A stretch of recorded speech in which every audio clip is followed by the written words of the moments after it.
cannot just wait around till Election Day 2010. We have to be doing things between now and then. You're already doing something. You came out tonight. We're already doing things. We're running for office. We, as the group in this room, have to get bigger and stronger and get more people in the group. And we have to do that by going and buttonholing our neighbors and holding coffees or receptions and getting people there and saying, are you paying attention? Can you see what's going on? And what we need to do is make a sea change in our culture. This is an informational process, and it's a process that's tilted in the favor of the incumbents. So the only way we're going to get it to change is through a grassroots effort, and I applaud you for starting that tonight. Time was you could call yourself a good citizen if you made sure and went out to vote every time there was an election. Now you got to do more. I submit that each and every one of us has to have a much bigger commitment this time around. I'm not trying to put too fine a point on it. I'm not saying necessarily that 2010 is our last chance. But if we don't turn it around this year, I'm not sure how many more chances we will have, so keep fighting, Lillian, and I will too. Thanks. What we have done is evolved a government that is, I'd like to call it an octopus, but it's got a lot more tentacles than 8. And it is sticking those tentacles into everything we do. One of the things that you think you send a legislator into the legislature for is to make laws. I would propose that we unmake a bunch of laws. There's a number of things that just ought to be sunset.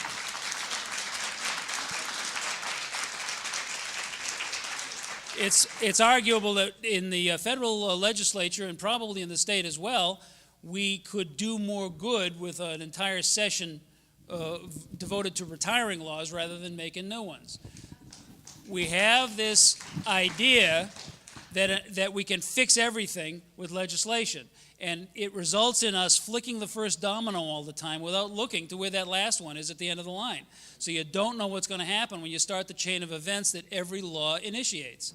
I think that we should do a little bit more global planning, and that means that you can't take 1/6 of the economy and cram a 2,000-page bill through on it in a month and a half. I mean, there's something else going on here. And we have to then be a little bit more sensible about reducing the burden on the people that the laws have made, because legislature is part of the problem. If you know that going down there, you'll at least be inclined to suggest to people that it's time to reduce the overall weight of regulation, not increase it. Listen, I absolutely look forward to serving with Ron Paul in the House of Representatives and helping to fight the fights that he's been fighting. I absolutely agree that his bill, which he has been entering for session after session for 20 years to audit the Fed, is absolutely necessary, and we should do it. I am very fearful of what that audit would result in. I don't think there's anything there. I think the whole thing is vaporware, and it brings us to the second problem. What is this Federal Reserve? It is a cancer on our country. It is, look, I have a real limitation as a politician. I have read the Operator's Manual of the United States of America. I keep it right here in my pocket. It's the Constitution. Every time I want to know what money is, I go to Article 1, Section 8. Pretty simple. Now, the problem with the Fed is that it has given politicians a way to have elastic money. Just crank up that press, and as my colleague alluded a little earlier, they don't even print it anymore. It's just digitized. The fact of the matter is it allows politicians to get those bridges and roads and perks and pork anytime they want, because they'll just create the way to do that. Now, if you did have money in accordance with the Constitution and it was based on a hard asset, oh my God, we'd have to live on a budget, just like you and me. And then maybe our government would have a shared experience with all of us, and I think that would be a better thing. It would be a painful thing.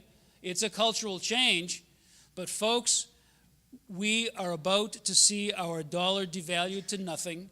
We are about to see a new kind of currency come in, whether we like it or not, because the dollar won't be worth anything, and we will lose whatever little control we have of it now. The only anchor we have is the Constitution of the United States, We have to use it. Start with the audit and move forward from there. Thank you. I am in absolute accord with anything that'll stop this health care debacle. And if we could do it on a constitutional basis, and if we can get the Attorney General of, is it South Carolina, to take the lead on all this, God bless him. Texas? Okay. I know there's a half a dozen. I heard the guy from Carolina. But whoever it is, get him into court and let's stop it. There are some very simple ways that we could give people control over their health care, but they haven't been considered. You know, something like a low-cost, catastrophic health care plan that's backed up by a health savings account that belongs to the individual, that grows over the 20 or 30 years from the time that you're in your 20s to the time you really need it, would be a very simple thing. It would be portable, and it would not create a government infrastructure that the government might be able to use later for something else. So that's why it wasn't really considered. The whole healthcare thing is wrong. Anything to stop it is fine. Voting is a state issue, but I will introduce you afterwards to my good friend Carlene, who's right over here, who is organizing statewide a group of volunteers to be poll observers and to just do that count. It's not a perfect system. There's legislation necessary, but the fact of the matter is it's a step we can take now, and it is a commitment that she has made, just as another one of those commitments that each of us have to make to take back our government. Sir, Chicago-style corruption in government, or dare I say Rhode Island-style corruption in government, is a dark art, because it's an art that takes place in the dark. The way to clear it up is to shine a light on it.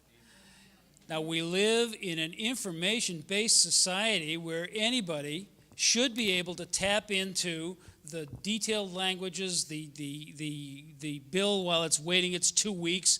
Why not 3?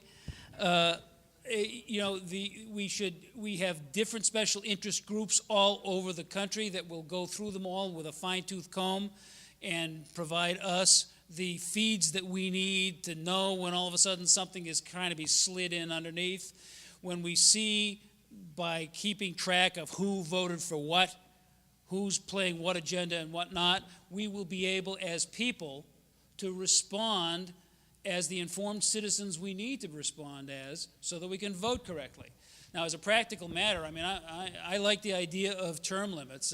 You may recall that Abraham Lincoln was a one-term member of Congress, because in those days the nominations for Congress were made by the political parties, and his party nominated somebody for one term and then did somebody else the next term, and that was that. So he was term limited, but all voting takes place at the state.